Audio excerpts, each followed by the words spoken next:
YouTube channel. My name is Roxanne, the Tiny Taster, and today's recipe is Parsi style Tamota per Eeda or eggs on tomato. Now, the simplest way to explain this recipe is to call it a Parsi style Shakshooka, because essentially it really is a Shakshooka. It is eggs on tomato that you see all over the Mediterranean and the Middle East as well. But we do it a little bit differently, just a smidgen. The spices are more the kind that we use, Indian spices. We tweak it a little bit, make it a little bit more spicier than usual. But essentially it is the same thing. It is a quick fix. It's very popular. So I've got a sali per Eeda recipe on the channel. So this is similar to that. Parsis love to crack an egg on anything. We do it on wafer, on chips, on sali, on tomatoes, and many other things.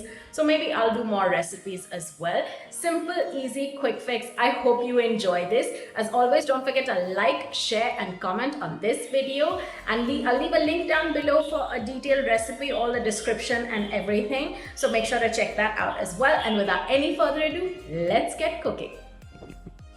To your pan or skillet, you will add some oil along with your chopped onions and then cook it for a minute or two.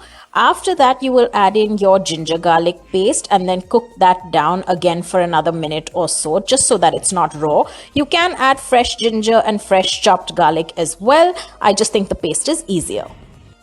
Once the onions and the ginger garlic paste have cooked a bit, you will add in your chopped tomatoes. Now, I like to chop them really fine. I use an electric chopper, but you could also add a little bit of tomato puree to this, or you could puree your tomatoes to get a slightly thicker and smoother consistency. But honestly, in my house, when we make this, we don't puree it at all. We just use chopped onions and then we let it cook down. So that's what I've done. I've just added finely chopped onions. I've just added the finely chopped tomato to my cooked onions, and then I let this cook down for a couple of minutes. Once the tomatoes have cooked for say 3 to 4 minutes, I'll add in my spices. I add in my cumin powder, some coriander powder, a little touch of haldi or turmeric powder, along with some red chili powder. You can add as little or as much as you like. A little bit of pepper to add extra zing, and then of course salt to taste. And mix this all well. Now, tomatoes, of course, while cooking as well as the onions will release some water, but I like to add a little bit more water just to make sure that the mixture cooks well and all the spices have blended completely and nothing gets burnt. Plus, I like to add some more water just so that the tomato mixture cooks down well. So add in maybe half a cup or so and then mix it all. And then I like to lay it out flat as much as possible just so that it's not clumpy in one thing. I just spread it all over the pan, and then to cook it furthermore, I cover it so that it cooks faster, and then the water also burns off a little bit.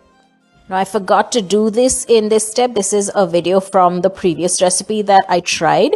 I like to add in chopped coriander stems. Now, coriander, when it cooks, it'll turn black, so I don't like to put too much, but I think the stems add a really nice flavor. So you could add that or you could skip it. Just mix it all well into your tomato mixture, cover, and let this cook well.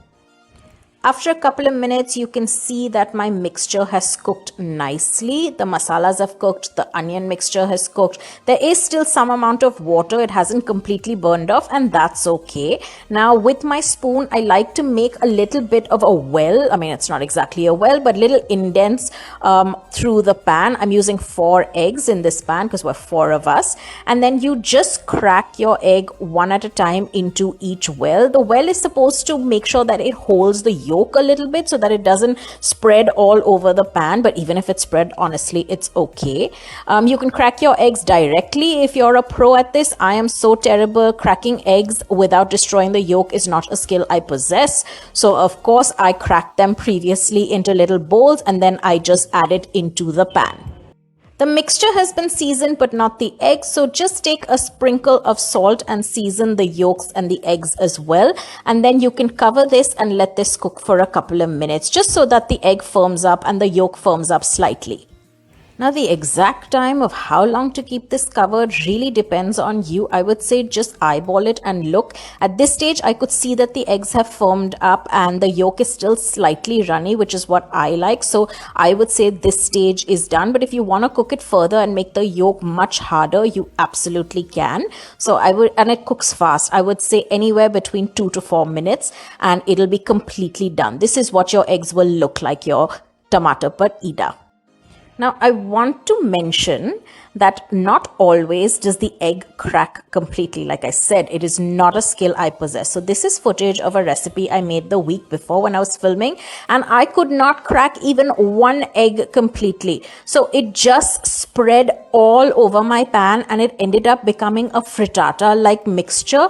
Again, nothing wrong with this. You could also do this. So if this happens to you, eventually this is what it'll look like. It's perfectly fine. Don't panic. But if you prefer the whole egg like the actual recipe like this one right here, then just crack it beforehand. My pro tip would be to freeze the egg. Not freeze the egg, but just put it in the fridge so that it firms up nicely.